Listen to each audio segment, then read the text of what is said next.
ವಕ್ರತುಂಡಾಯ ಹುಂ. ಓಂ ಗಂ ಗಣಪತನಂ ಶ್ರೀ ಗುರುಭ್ಯೋ ನಮೋ ಶ್ರೀ ಕುಲದೇವತಾಯ ನಮಃ. ನಮಸ್ಕಾರ ವೀಕ್ಷಕರೇ. ಗುರು ಪೌರ್ಣಮಿ, ಗುರು ಹುಣ್ಣಿಮೆ ಈ ಬಾರಿ ಯಾವಾಗ ಬಂದಿದೆ, ಅದರ ವಿಶೇಷತೆ ಏನು?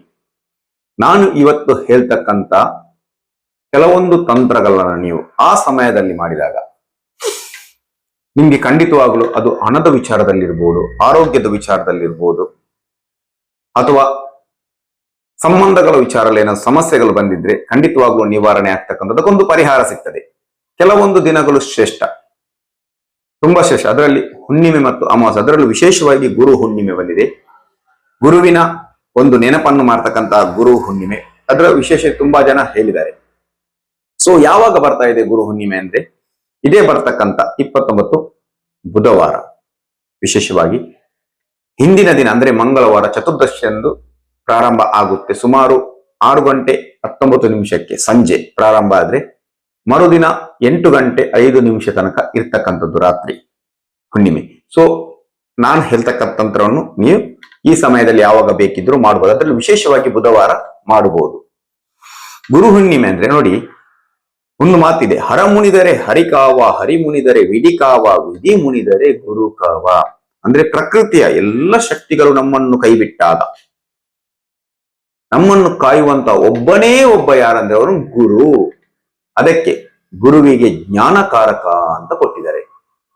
ಜಾತಕದ ಕುಂಡಲಿಯಲ್ಲಿ ಕೂಡ ನೈಸರ್ಗಿಕ ಕುಂಡಲಿಯ ಗುರುವನ್ನ 9ನೇ ಮನೆ ಧನುರ್ರಾಶಿ ಕೊಟ್ಟಿದ್ದಾರೆ. ಅದರ ಅಧಿಪತಿ ಗುರು, 12ನೇ ಅಧಿಪತಿ ಗುರು, ಕೊನೆಯಲ್ಲಿ ಗುರು. ಇದು ನೋಡಿ, ರಾಶಿಯಲ್ಲಿ ನೋಡಿ, ನಾವು ಮೇಷ ರಾಶಿದ ಪ್ರಾರಂಭ ಆದ್ರೆ ಎಂಡ್ ಆಗುದು ಎಲ್ಲಿಗೆ? ಮೀನಾ ರಾಶಿಗೆ. ಅಂದ್ರೆ ಹಿಂದಿನಿಂದ ಗುರು ಕಾಯ್ತಾನೆ. 9ನೇ ಭಾವ ಅಂದ್ರೆ ಏನು? ನವಮ ಭಾವ, ದೈವ ಬಲ, ದೇವರ ಬಲ, ಗುರುವಿನ ಬಲ ಇರ್ತಕ್ಕಂಥ ರಾಶಿ ಯಾವುದು ಅಂತ ಕೇಳಿದ್ರೆ ಅದು ಧನುರ್ ರಾಶಿ. ಅದರ ಅಧಿಪತಿ ಯಾರು ನೋಡಿ. ವೈಜ್ಞಾನಿಕವಾಗಿ ನಾವು ನೋಡಿದ್ರೆ ಕೂಡ ಗುರುವಿಗೆ ಅಷ್ಟೊಂದು ಶಕ್ತಿ ಇದೆ. ಅದಕ್ಕೋಸ್ಕರ ನಾವು ಯಾವುದೇ ವಿದ್ಯೆಯನ್ನ ಕಲಿಬೇಕಿದ್ರೆ ಗುರು ದಕ್ಷಿಣೆಯನ್ನ ಕೊಟ್ಟು ಕಲಿಬೇಕು. ಯಾಕೆ ಕೊಡುದು? ಅದು ಪ್ರೀತಿಯಿಂದ ಕೊಡಬೇಕು. ಗುರು ದಕ್ಷಿಣೆಯನ್ನ ಕೊಟ್ಟು ಕಲಿತಾಗ ಅದು ವಿದ್ಯೆ ಫಲಿಸುತ್ತೆ. ನೀವು ಯಾವುದೇ ಒಂದು ವಿದ್ಯೆಯನ್ನ ಪ್ರಾರಂಭ ಮಾಡಬೇಕು, ತಂತ್ರವಿದ್ಯೆ ಇರ್ಬೋದು, ಮಂತ್ರವಿದ್ಯೆ ಇರ್ಬೋದು, ಸಿದ್ಧಿಯ ವಿದ್ಯೆ ಇರ್ಬೋದು. ನಾವು ಸಿದ್ಧಿಯ ಕುರಿತು ಒಂದಿಷ್ಟೊಂದು ಮಂತ್ರಗಳನ್ನ ನಾನು ಪ್ರಾರಂಭ ಮಾಡ್ತೇನೆ. ಈ ದಿನ ಅತಿ ಶ್ರೇಷ್ಠ, ತುಂಬಾ ಶ್ರೇಷ್ಠವಾದ ದಿನ ಯಾವುದು ಅಂತ ಕೇಳಿದ್ರೆ ನೀವು, ಅದು ಗುರು ಹುಣ್ಣಿಮೆಯ ದಿನ. ಪ್ರಾರಂಭ ಮಾಡಿ, ಸಕ್ಸಸ್ ಆಗ್ತದೆ. ಯಾರಿಗೆಲ್ಲ ನಂಬಿಕೆ ಇದೆ ಅವ್ರು ಮಾತ್ರ ಮಾಡಿ. ಅದು ಆಗ್ತದಾ ಇಲ್ವಾ? ಅಪನಂಬಿಕೆ ಇಟ್ಟು ಮಾಡುವವರಿಗೆ ಯಾವುದು ವರ್ಕ್ ಆಗಲ್ಲ. ನಂಬಿಕೆ ಇಟ್ಟು ಮಾಡುವವರಿಗೆ ಖಂಡಿತವಾಗಲು ಅವರೆಲ್ಲ ಬದುಕಲ್ಲೇ ಸಿಗ್ತದೆ. ಅದಕ್ಕೋಸ್ಕರ ಗುರುವಿಗೆ ಅಷ್ಟೊಂದು ಪ್ರಾತಿನಿಧ್ಯವನ್ನು, ಅದಕ್ಕೆ ಭಾರತವನ್ನು ವಿಶ್ವ ಗುರು ಅಂತ ಕರೀತಾರೆ. ಯಾಕಂದ್ರೆ ಅಷ್ಟೊಂದು ಶಕ್ತಿ ಇದೆ ಗುರು ಪರಂಪರೆಯಲ್ಲಿ, ಅಷ್ಟೊಂದು ಶಕ್ತಿ ಇದೆ. ಗುರುವಿನ ಜೊತೆ ಕಲಿತವರು, ಗುರುವನ್ನು ಆರಾಧಿಸಿಕೊಂಡು ಕಲಿತವರು ಯಾರು ಕೂಡ ಹಿಂದೆ ಬಿದ್ದಿಲ್ಲ, ಕೆಳಗೆ ಬಿದ್ದಿಲ್ಲ. ಹಾಗಾದ್ರೆ ಯಾವ ತಂತ್ರವನ್ನು ಗುರು ಹುಣ್ಣಿಮೆ ಹೊತ್ತು ಮಾಡಬಹುದು ನೋಡಿ. ಮುಖ್ಯವಾಗಿ ನಿಮ್ಗೆ ವಿದ್ಯೆ ಕಲಿಸಿದ ಯಾರಾದ್ರೂ ಗುರುಗಳಿದ್ದಾರೆ, ಅವರಿಗೆ ಆವತ್ತಿನ ದಿನ, ಅದು ಯಾರು ಆಗಿರ್ಬೋದು ಗುರುಗಳು, ಅದು ನಿಮ್ಗೆ ಶಾಲೆಯಲ್ಲಿ ಪಾಠ ಕಲಿಸಿದ ಗುರುಗಳಿರ್ಬೋದು, ಅಥವಾ ನಿಮ್ಗೆ ಸ್ಪೋರ್ಟ್ಸ್ ಅಲ್ಲಿ ಡ್ಯಾನ್ಸ್ ಕಲಿಸಿದವರು ಇರ್ಬೋದು, ಸ್ಪೋರ್ಟ್ಸ್ ಕಲಿಸಿದವರು ಇರ್ಬೋದು, ಬೇರೆ ಬೇರೆ ಯಾವುದಕ್ಕೆ ಎಲ್ಲಾನು ಒಂದು ವಿದ್ಯೆಯನ್ನು ಕಲಿಸಿಕೊಟ್ಟನವನು ಗುರು. ಅಥವಾ ತಂತ್ರ ಮಂತ್ರ ವಿದ್ಯೆ ಕಲಿಸುವ ದೀಕ್ಷೆ ಕೊಟ್ಟ ಗುರು ಇರ್ಬೋದು. ಆ ಗುರುಗಳನ್ನ ಭೇಟಿಯಾಗಿ ಒಂದು ವಸ್ತ್ರವನ್ನ ದಾನ ಮಾಡಿ ಅವರಿಗೆ. ಶಾಲ್ ಕೂಡ ಆಗಬಹುದು, ವಸ್ತ್ರವನ್ನ ದಾನ ಮಾಡಿ, ಖರ್ಚು ಕೂಡ ಆಗ್ಬೋದು. ಒಂದು ಸ್ವಲ್ಪ ಫಲ ವಸ್ತುಗಳನ್ನ ಅವರಿಗೆ ಕೊಡಿ. ಅವರ ಆಶೀರ್ವಾದವನ್ನು ಪಡೆದು ಬನ್ನಿ. ಖಂಡಿತವಾಗ್ಲೂ ಆ ದಿನ ಯಾರೆಲ್ಲ ಗುರುವಿನ ಆಶೀರ್ವಾದನ ಪಡೆಯುತ್ತಾರೋ ಅವರ ಬದುಕಿನಲ್ಲಿ ಚೇಂಜಸ್, ಬದಲಾವಣೆ. ಇದು ಒಂದು ತಂತ್ರವನ್ನು ನೆನಪಿಟ್ಕೊಳ್ಳಿ. ಭಕ್ತಿಯಿಂದ ಮಾಡಿ, ಮಾಡಬೇಕು ಕೊಡಬೇಕು ಅಂತೆಲ್ಲ ಭಕ್ತಿಯಿಂದ ಮಾಡಿ. ಖಂಡಿತವಾಗ್ಲಿ ಅದು ಯಾರೇ ಗುರು ಆಗಿರ್ಬೋದು, ನಿಮ್ಮ ಪಾಲಿನ ನಿಮ್ಮ ಬದುಕಿನಲ್ಲಿ ಮೇಲೆತ್ತೋರು ಪ್ರತಿಯೊಬ್ಬರು ಗುರುವೇ. ಆ ಗುರುವಿನ ನಮ್ಗೆ ಗುರುವೇ ಇಲ್ಲ ಸರ್, ಯಾರೇ ಇಲ್ಲ ಗುರುಗಳು, ನಮ್ಗೆ ಗೊತ್ತಿಲ್ಲ, ದೂರ ಇದ್ದಾರೆ, ಕಷ್ಟ ಇದೆ, ಹೋಗ್ಲಿಕ್ಕಿಲ್ಲ.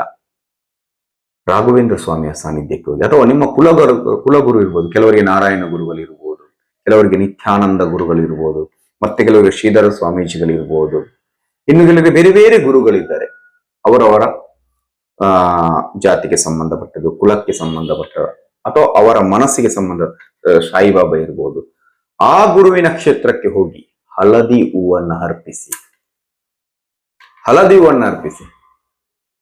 ತುಂಬಾ ಪಾಸಿಟಿವ್ ಆಗ್ತದೆ, ತುಂಬಾ ಪಾಸಿಟಿವ್. ಆ ಜಾಗದಲ್ಲಿ ಗೊತ್ತಿರ್ತಕ್ಕಂಥ ಗುರುವಿನ ಮಂತ್ರವನ್ನ ಪಠಣೆಯನ್ನ ಮಾಡಿ, ಗುರುವಿನ ಮಂತ್ರವನ್ನ ಕೂತು ಅಲ್ಲಿ ಪಠಣೆ ಮಾಡಿ, ಗುರುವಿನ ಮಂತ್ರವನ್ನ ಪಠಿಸಿ. ಎಷ್ಟು ಅನ್ಲಿಮಿಟೆಡ್, ಎಷ್ಟು ಸಲ ಹೇಳ್ತೀರಾ ಅಷ್ಟು ಲಾಭ ಆಗ್ತದೆ. ಗುರುವಿನ ಮಂತ್ರ ಯಾವುದು ಗೊತ್ತಿಲ್ಲ, ಓಂ ಬ್ರಹ್ಮ ಬ್ರಹ್ಮಸ್ಪತ ಹೇ ನಮಃ, ಓಂ ಬ್ರಹ್ಮ ಬ್ರಹ್ಮಸ್ಪತ ಹೇ ನಮಃ, ಆ ಮಂತ್ರವನ್ನ ಪಠನೆ ಮಾಡಿದ್ರೆ ಗುರುಭ್ಯೋ ನಮಃ, ಈಸಿ ಆಗಿರ್ತಕ್ಕಂಥ ಆ ಮಂತ್ರವನ್ನ ಪಠನೆ ಮಾಡಿ ಆವತ್ತಿನ ದಿನ ವಿಶೇಷವಾಗಿ ತುಂಬಾ ಫಲಗಳು ಸಿಗ್ತಕ್ಕಂಥದ್ದು.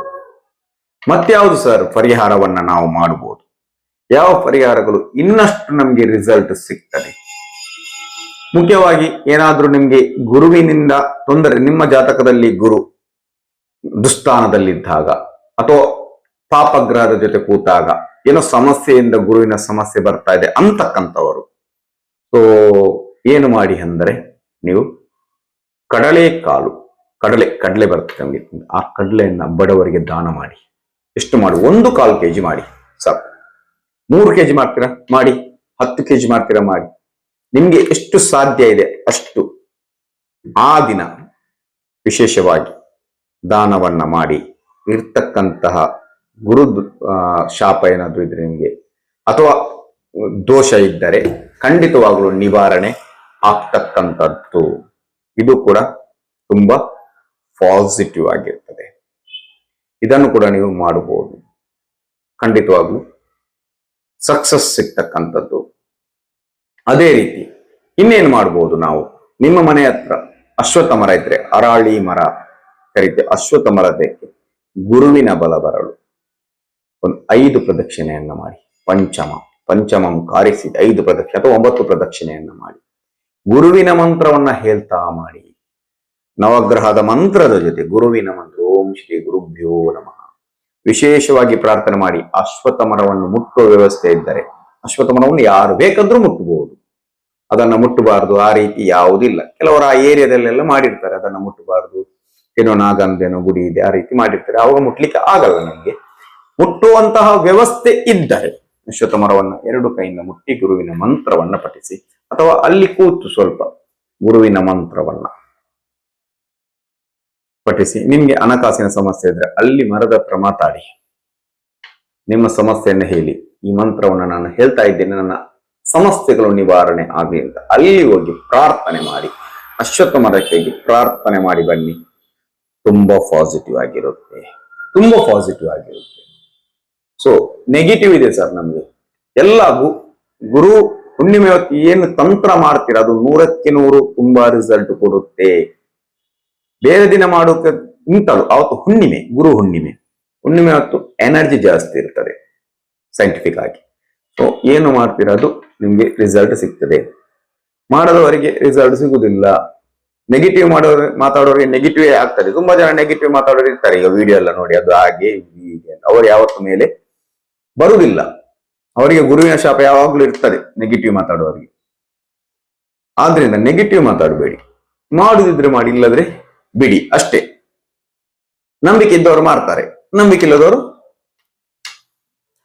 ಇನ್ನೇನ್ ಮಾಡ್ಬೋದು. ಮನೆಯಲ್ಲಿ ಸ್ವಲ್ಪ ನೆಗೆಟಿವ್ ಇದೆ, ಆ ರೀತಿಯ ಹುಣ್ಣಿಮೆ ಹೊತ್ತು ಯಾವ ತಂತ್ರನ, ಗುರು ಹುಣ್ಣಿಮೆ ಹೊತ್ತು ವಿಶೇಷವಾಗಿ ಗುರು ಅಂದ್ರೆ ಏನು, ಹಳದಿ. ಆವತ್ತು ನೀವು ಜಾಸ್ತಿ ಹಳದಿ ಬಟ್ಟೆಯನ್ನ ಹಾಕ್ಲಿಕ್ಕೆ ಟ್ರೈ ಮಾಡಿ ಆವತ್ತಿನ ದಿನ, ಬುಧವಾರ ದಿನ. ಅದೊಂದು ಹಳದಿ ಖರ್ಚಿಪನ್ನ ಇಟ್ಕೊಳ್ಳಿ. ಹಳದಿ ಬಟ್ಟೆ ಇಲ್ಲ ನಮ್ಮ ಹತ್ರ, ಯೆಲ್ಲೋ ಕಲರ್ ಇಲ್ಲ, ಸೊ ಹಳದಿ ಖರ್ಚಿಪ್ ನಿಮ್ಮ ಹತ್ರ ಇದ್ರೆ ತುಂಬಾ ಪಾಸಿಟಿವ್ ಎನರ್ಜಿ ಬರ್ತದೆ, ಸ್ವಲ್ಪ ಅದೃಷ್ಟ ಬರ್ಬೋದು. ಸ್ವಲ್ಪ ನೆಗೆಟಿವ್ ಇದೆ ಸರ್ ಮನೆಯಲ್ಲಿ, ಏನ್ ಮಾಡ್ಬೋದು? ಅದಕ್ಕೂ ಕೂಡ ಗುರುವಿನ ಅನುಗ್ರಹ ಇದೆ. ಲಿಂಬೆ ಹಣ್ಣನ್ನ ತಗೊಳ್ಳಿ, ಲಿಂಬೆ ಹಣ್ಣು ಅದು ಕೂಡ ಯೆಲ್ಲೋ ಕಲರ್, ಮತ್ತೆ ಕೆಲವು ಗ್ರೀನ್ ಕಲರ್ ಬರ್ತದೆ. ಯೆಲ್ಲೋ ಕಲರ್ ಲಿಂಬೆ ಹಣ್ಣನ್ನ ತಗೊಂಡು ಮನೆಯಲ್ಲಿ ಏನಾದ್ರೂ ನೆಗೆಟಿವ್ ಇದ್ದರೆ ಲಿಂಬೆ ಹಣ್ಣನ್ನ ನಿಮ್ಮ ತಲೆಗೆ ನಿವಾಳಿಸಿ 7 ಬಾರಿ ಸಂಕಲ್ಪ ಮಾಡಿ, ಎಲ್ಲ ನೆಗೆಟಿವ್ ಅದನ್ನ ಸುಡಬೇಕು. ಯಾವ್ದ್ರಲ್ಲಿ? ಬೆಂಕಿಯಲ್ಲಿ ಸುಡಬೇಕು. ಸುಡ್ಬೇಕಿದ್ರೆ ಗ್ಯಾಸ್ ಅಲ್ಲಿ ಸುಡ್ಬೋದಾ? ಯಾವ್ದಾದ್ರು ಗ್ಯಾಸ್ ಅಲ್ಲಿ ಅದನ್ನ ಲಾಕ್ ಮಾಡಿ ಸುಟ್ಟು ಡಸ್ಟ್ ಬಿನ್ನಿಗೆ ಹಾಕ್ಬಿಡಿ, ಎಲ್ಲ ನೆಗೆಟಿವ್ ಹೋಗ್ಲಿ ಅಂತ. ಆವತ್ತಿನ ದಿನ ಮಾಡಿ, ಹುಣ್ಣಿಮೆಯ ದಿನ ಮಾಡಿ, ತುಂಬಾ ಎನರ್ಜಿ ಇರ್ತದೆ. ಮಾಡಿ ನೋಡಿ, ರಿಸಲ್ಟ್ ಸಿಗ್ತದೆ. ಮಾಡದೆ ನೆಗೆಟಿವ್ ಮಾತಾಡಿದ್ರೆ ರಿಸಲ್ಟ್ ಸಿಗುದಿಲ್ಲ. ಇದಿಷ್ಟು ಗುರು ಹುಣ್ಣಿಮೆ ಹೊತ್ತು ನೀವು ಮಾಡಬೇಕಾದ ತಂತ್ರ ಪರಿಹಾರಗಳು. ಮಾಡ್ತೀರಾ, ರಿಸಲ್ಟ್ ಖಂಡಿತ ಸಿಗ್ತದೆ. ಸೊ ಮುಂದಿನ ವಿಶೇಷ ಸಂಚಿಕೆಯೊಂದಿಗೆ ನಿಮ್ಮ ಜೊತೆ ಮಾತಾಡ್ಲಿಕ್ಕೆ ಬರ್ತೇನೆ. ಅಲ್ಲಿವರೆಗೆ ನಮಸ್ಕಾರ.